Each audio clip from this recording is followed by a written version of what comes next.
Cricket वैसे कहते हैं ना कि स्पेशलिस्ट का खेल है। आप बल्लेबाज हैं, आप गेंदबाज हैं, लेकिन क्रिकेट में जो हुक्म का इक्का होता है वो है ऑलराउंडर। ऑलराउंडर मसलन आज की तारीख में अगर आप देखें तो जिस टीम के पास बड़ा ऑलराउंडर है उस टीम को बड़ा माना जाता है। बेन स्टोक्स आज शायद दुनिया के नंबर 1 ऑलराउंडर हैं। ऑलराउंडर आज मैं बात करता हूं आपसे, आपको थोड़ा पीछे लेकर चलता हूं और मैं ऑलराउंडर्स की परिभाषा इसमें तेज गेंदबाज और बल्लेबाज उनको रखता हूं। ऑलराउंडर्स की जब आप बात करेंगे, आज जैसे बेन स्टोक्स की बात करते हैं, सर गैरी सोबर्स से शुरू हुआ था। Sir Garry Sobers West Indies के मर्क्यूरियल प्लेयर, बहुत बड़े खिलाड़ी थे। वो बैट्समैन थे और एक वक्त उनका टेस्ट क्रिकेट में सबसे ज्यादा रन बनाने का रिकॉर्ड था जो सर जेफरी बॉयकॉट ने तोड़ा। वही सर गैरी सोबर्स, उन्होंने 200 से ज्यादा विकेटें भी ली थी टेस्ट क्रिकेट में। वो नया गेंद भी करते थे और जब गेंद पुराना हो जाता था वो लेफ्ट हैंड स्पिन भी करते थे और चाइना मैन भी करते थे और कैच तो वो पकड़ते ही थे। तो सही मायनों में वो एक बहुत बड़े ऑलराउंडर थे। हालांकि उनसे पहले ऑस्ट्रेलिया के कीथ मिलर आए। कीथ मिलर के बारे में भी यही कहा जाता था कि वो जादुई ऑलराउंडर थे। वो ना सिर्फ तेज गेंदबाजी करते थे बल्कि उनकी जो बल्लेबाजी थी वो आंखों के लिए बड़ी अच्छी होती थी। उनके आप एवरेजेस देखें, उनका डेटा देखें, उनके स्टैट्स देखें। तो कीथ मिलर, उसके बाद सर गैरी सोबर्स और उसके बाद ऑलराउंडर्स आते रहे जाते रहे, आते रहे जाते रहे। लेकिन 80 के दशक में लड़ाई थी 4 बड़े चेहरों की, 4 बड़े चेहरे। और अगर आप 80 के दशक की क्रिकेट उठाकर देखेंगे तो 80 के दशक में बात सिर्फ और सिर्फ इन 4 चेहरों की होती थी कि इनमें से नंबर 1 ऑलराउंडर कौन है। दोस्तों आज न सिर्फ मैं उसके बारे में बात करूंगा बल्कि आपको एक टिप भी दे दूं।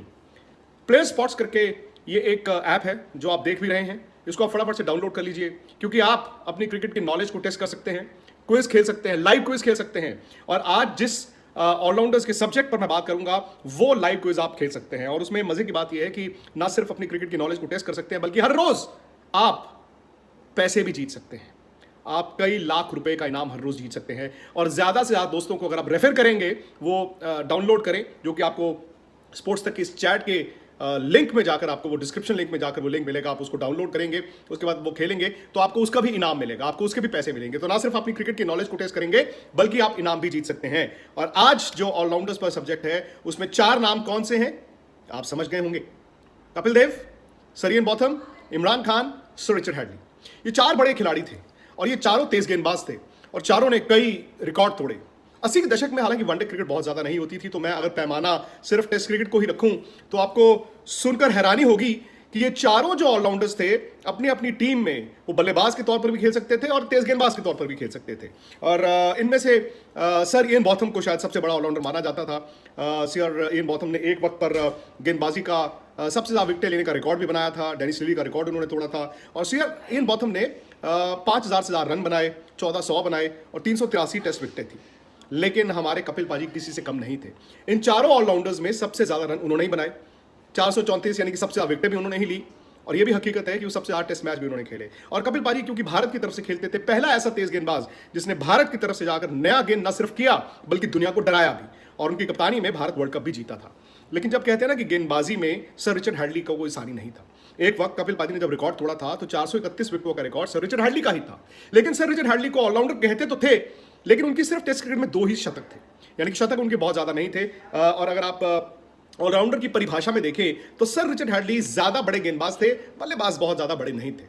और फिर इमरान खान पाकिस्तान के कप्तान थे, उनकी कप्तानी में भी पाकिस्तान ने वर्ल्ड कप जीता। और इमरान खान ने भी 362 टेस्ट विकेटें ली हैं, उन्होंने भी 3700 के करीब टेस्ट रन बनाए हैं। और अगर आप चारों ऑलराउंडर्स को देखें, मजे की बात ये थी न सिर्फ ये अपने अपने मुल्क के लिए खेलते थे। कपिल देव इंडिया के लिए, इयन बॉथम इंग्लैंड के लिए, इमरान खान पाकिस्तान के लिए, रिचर्ड हैडली न्यूजीलैंड के लिए। लेकिन इनकी जो असली लड़ाई थी ये इंग्लैंड में काउंटी सीजन में होती थी। ये चारों काउंटी क्रिकेट खेलते थे।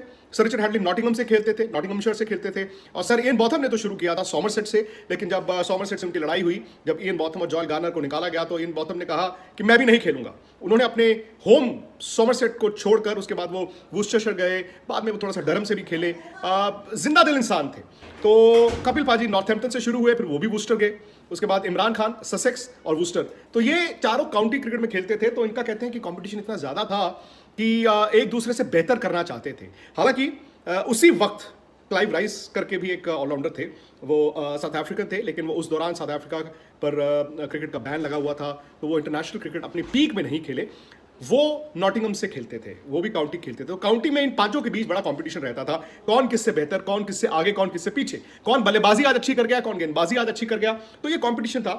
और 80 के दशक में जो क्रिकेट के जानकार थे या क्रिकेट के जो प्रशंसक थे, न सिर्फ ये देखते थे कि कौन सी टीम बेहतर है, टीम तो उस जमाने में एक ही बेहतर थी, वेस्ट इंडीज, लेकिन इन चारों ऑलराउंडर्स के बारे में हर रोज अखबार में चर्चा होती थी। जब इमरान खान ये पढ़ते थे कि कपिल देव ने कल ये किया, तो इमरान खान में और उतावले हो जाते थे, मैं और अच्छा करूंगा।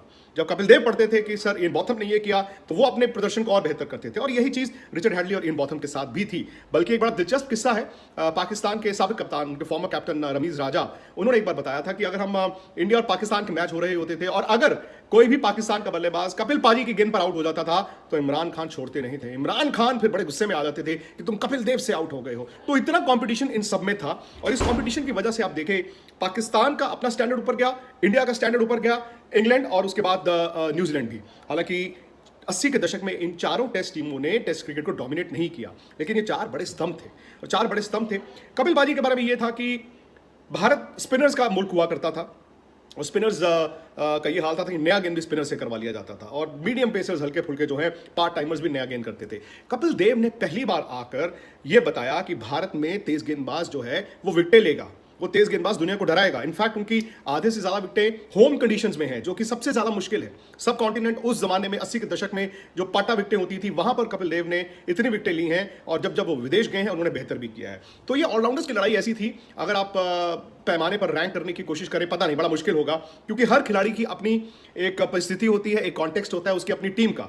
सर रिचर्ड हैडली जब वो अपने पीक में थे, शबाब में थे, उन्होंने न्यूजीलैंड को ऑस्ट्रेलिया में जाकर भी जिताया, और सर रिचर्ड हैडली की गेंद से हर बल्लेबाज डरता था। यहां तक कि सुनील गावस्कर कहते थे कि दुनिया के किसी भी तेज गेंदबाज को मैं झेल लूंगा, लेकिन सर रिचर्ड हैडली को ध्यान से खेलता हूं। ये कई बार मैंने उनसे बात भी की है, और कई ऐसे किस्से हैं सनी भाई के जो सर रिचर्ड हैडली की गेंदबाजी की तारीफ करते थे। इमरान खान, रिवर्स स्विंग का उन्होंने बड़ा इस्तेमाल किया। इनफैक्ट पाकिस्तान ने रिवर्स स्विंग का इजाद किया था सरफराज नवाज ने, उन्होंने इमरान खान को सिखाया। और मुझे याद है इंडिया 1982-83 में जब पाकिस्तान गई थी, और भारत की टीम को नहीं पता था ये रिवर्स स्विंग क्या है।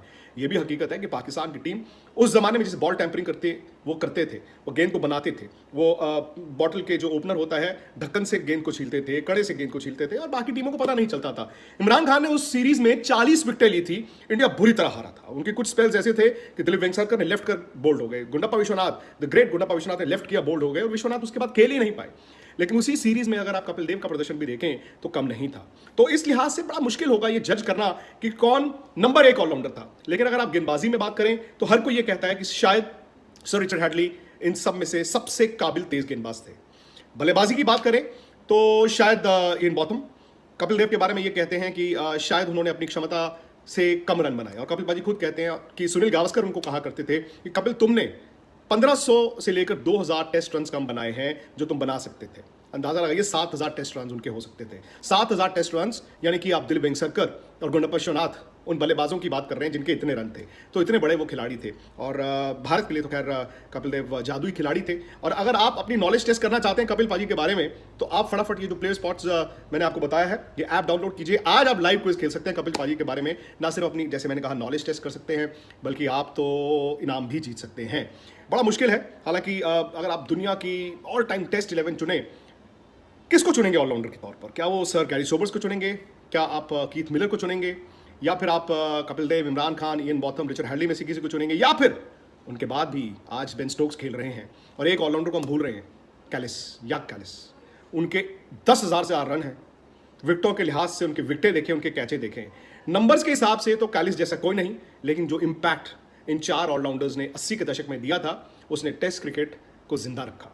तो दोस्तों, अगर आपको ये वीडियो पसंद आए, आप भी चुन सकते हैं कि आपका पसंदीदा नंबर 1 ऑलराउंडर कौन है, वो कमेंट सेक्शन में जाकर बताइए। और अच्छा लगेगा मुझे अगर आप मेरे ट्विटर और इंस्टाग्राम पर आकर मुझे बताएं कि आपके लिहाज से उस जमाने के नंबर 1 ऑलराउंडर कौन थे। क्या वो कपिल देव थे, इमरान खान थे, या फिर इयन बॉथम थे, या रिचर्ड हैडली थे? तो मैं आपकी फीडबैक का इंतजार करूंगा। इसी तरह के और वीडियोस भी बनेंगे, लेकिन आप फिलहाल वो ऐप डाउनलोड कर लीजिए, डिस्क्रिप्शन में जाइए, लिंक है, और फटाफट से खेलना शुरू कर दीजिए।